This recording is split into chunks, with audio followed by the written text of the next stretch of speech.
Salam, xoş gördük. Hər vaxtınız xeyir, dəyərli dostlar. 20 iyul 2026-cı il. Axır ki, sivilizasiya çıxdıq. Axır ki, rabitə var. Xoş gördük.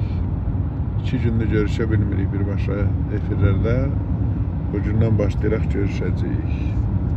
Şimal istiqamətindən Kiyevə qayıtmaq davam edir. Görürsünüz, Kiyev dənizinə çatdıq. Buradan sonra rabitə olacaq.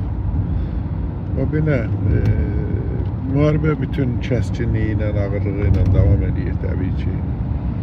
Təbii ki, Rusiya Federasiyası yenə həmişə olduğu kimi ballistikadan istifadə edərək demək, dinc insanlarımıza divan tutur, terror davam edir.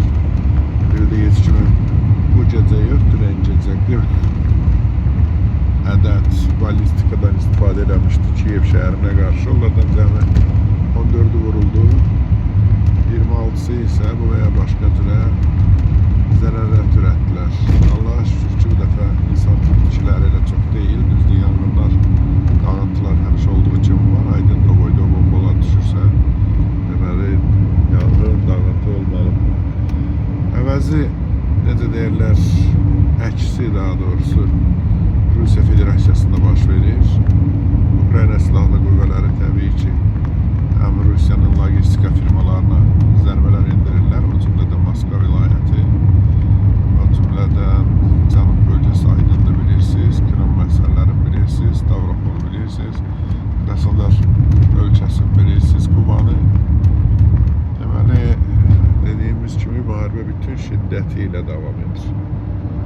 Və bu şiddətdə bizim edə biləcəyimiz sizdən ondan ibarətdir ki, informasiyaların düzgün verilməsi, düzgün paylanılması, ondan əlavə aydındır ki, düşmən tərəf Kiyevdə az qala dövlət çevrilişi nə qədər məsələləri qızışdırırlar, qaldırırlar, nə bilim, yeri gəldi, gəlmədi, kimlərsə bunları şərh edir. Əslində, böyük mənada işlə baş vermir.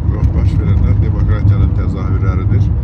Demokratiyanın, necə deyərlər, üstün və çatışmayan cəhətlərinin bir yerdə olmasıdır. Demokratiya çoxluğun istəyidir. Demokratiya xalqın səsidir, xalqdan gəlir, onu boğmaq olmaz. Həm də aydındır ki, demokratik cəmiyyətlərdə 100 il, neçə 100 il yox, 93 il bundan öncə, 97 il bundan öncə.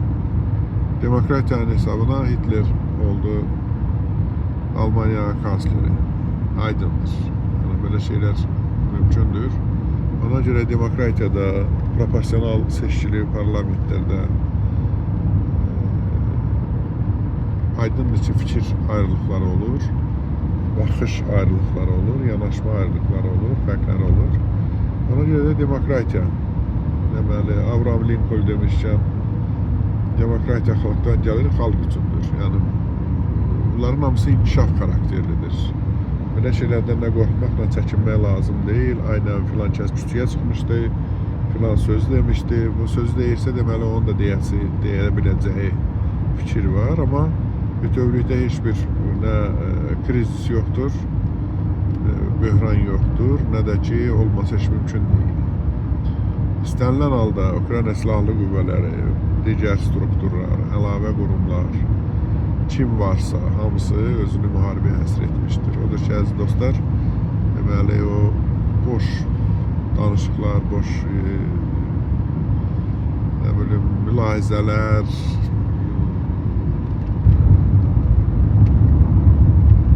konspirologiyalar, mistikalar, onlar sizdən bizim işimiz deyil. Bizim işimiz konkret işlər görmək, konkret tapşırıqlar həyata keçirmək və düşmənə qarşı mübarizədə ardıcıl olmaqdır. Düşmənə qarşı mübarizədə ardıcıl olmaq özünə inandır, öz qüvvələrə inandı, silahlı qüvvələrə inandı, düşmənə nifrətdir. Çünki düşmən doğrudan da Ukraynanın dinc əhalisi ilə müharibə aparır.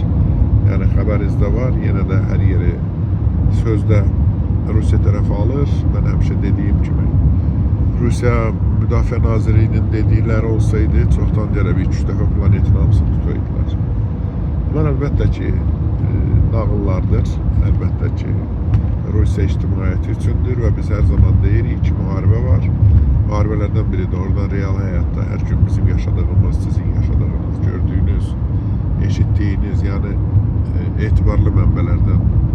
Bir də Rusiya ictimaiyyətinə, Rus qullarına verilən məlumatlardır ki, o məlumatlar əlbəttə ki, sizi, bizi nigaran etməməlidir.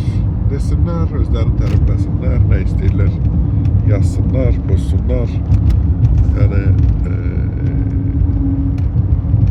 bizə əksinə mən deyərdim ki, xeyirdir. Rusiya tərəfi nə qədər çox yalan danışırsa, təbii ki, yalan gec-tez baş tutmur, aydındır. Və bu yalanlar baş tutmadıqca, əlbəttə ki, biz də əlverişli vəziyyətdə oluruq.